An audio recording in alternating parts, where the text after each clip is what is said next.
আসসালামু আলাইকুম, শানুস mini world থেকে আমি শানু ঢাকা থেকে বলছি।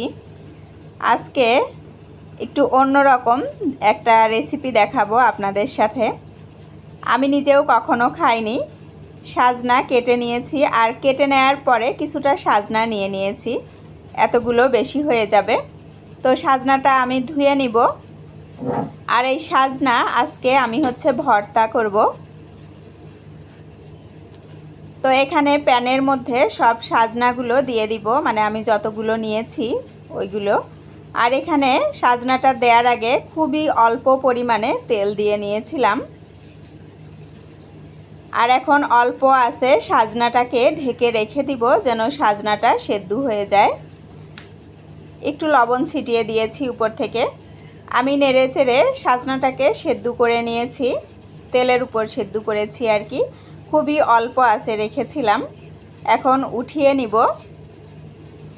আর এখানে একটু মরিচ ভেজে নিব তেল দিয়ে। মরিচটাকে আমি খুবই অল্প আছে ভেজে নিব। যে কোনো ভর্তার জন্যই মরিচ খুব অল্প আছে ভাজতে হয়, তাহলে ভর্তাটা খুবই মজা লাগে খেতে।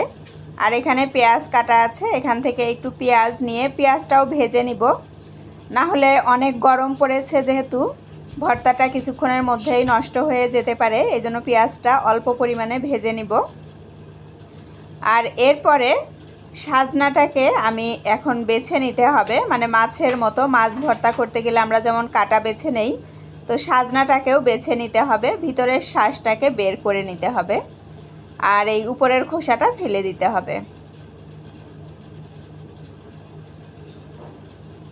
চাইলে এটা চামচ দিয়েও হয়তো করা যেতে পারে, তো আমি হাত দিয়েই করে নিচ্ছি। সবগুলো সাজনা আমার ছাড়িয়ে নেওয়া হয়ে গিয়েছে। এখন আমি ভর্তাটা মেখে নিব। পেঁয়াজটাই যে একটু সফট হয়ে এসেছে, সেই পর্যায়ে আমি নামিয়ে নিয়েছি। যতগুলো মরিচ আমি নিয়েছি এখন মনে হচ্ছে এতগুলো মরিচ লাগবে না। আমার এই মরিচে খুব ঝাল, এতগুলো দিলে ঝালটা বেশি হয়ে যাবে, তো আমি 2টা মরিচ দিব। পরিমাণ মতো লবণ দিয়ে এরপরে ভর্তাটা মেখে নিব। যারা আমার ভিডিও এখনও দেখছেন, যদি লাইক না করে থাকেন প্লিজ একটা লাইক দিয়ে দিবেন। আর যদি নতুন কেউ দেখে থাকেন প্লিজ আমার চ্যানেলটিকে সাবস্ক্রাইব করে আমার পাশেই থেকে যাবেন। দিয়ে দিলাম সরিষার তেল। সরিষার তেল ছাড়া কিন্তু ভর্তা অসম্পূর্ণ। আর যারা ভর্তা লাভার আছেন তারা এই ভর্তা ভীষণ পছন্দ করবেন। আমি খাওয়ার পরে ভয়ে জবার করছি, তাই বলছি ভর্তাটা কিন্তু খুবই টেস্ট হয়েছিল। যারা আমার মনে হয় অনেকেই খাননি এরকম ভর্তাটা, তো সবাই একবার হলেও ট্রাই করতে পারেন, খুব ভালো লাগবে খেতে। রেডি হয়ে গিয়েছে আমার সাজনা ভর্তা। আর আজকে রান্না করেছিলাম ঢ্যাঁড়স ভাজি, আর তো সাজনা ভর্তা দেখালাম। বাচ্চাদের জন্য এখানে খিচুড়ি রান্না হয়েছে, আর চুলায় আছে শসা। আর কিছু রান্না আমার ফ্রিজে আছে, ওগুলো বের করে ওভেনে গরম করে নিব।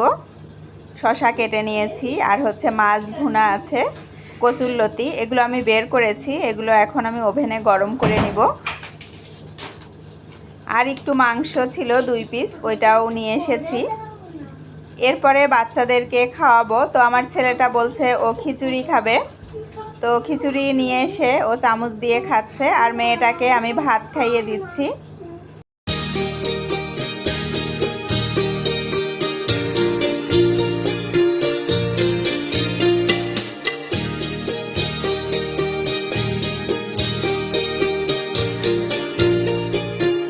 রান্না বান্না শেষ করে ভাবলাম যে একটু ড্রয়িং রুম ওরা এলোমেলো করে ফেলেছে, তো গুছিয়ে নেই। তো গুছাতে এসে দেখি যে সোফার এগুলো ময়লা হয়েছে। আসলে বাচ্চারা খেলাধুলা করে তো নিচে নামায়, একটু তাড়াতাড়ি নোংরা হয়ে যায়। তো ভাবলাম যে একবারে খুলেই দেই, বুয়াকে দিয়ে পরে কাচায় নিব। সকালে যখন বুয়া আসবে তখন বুয়াকে দিয়ে এই সোফার কাভারগুলাও একবারেই কাচায় নিব। তো ওগুলো আর এখন আমি খুলবো না, ওগুলো বুয়া আসলে বুয়াকে দিয়ে খোলাবো। তো সব কুশনগুলো আমি একটা সোফার মধ্যে রেখে দিয়েছি, না হলে বাচ্চারা এগুলো আবার নোংরা করে ফেলবে।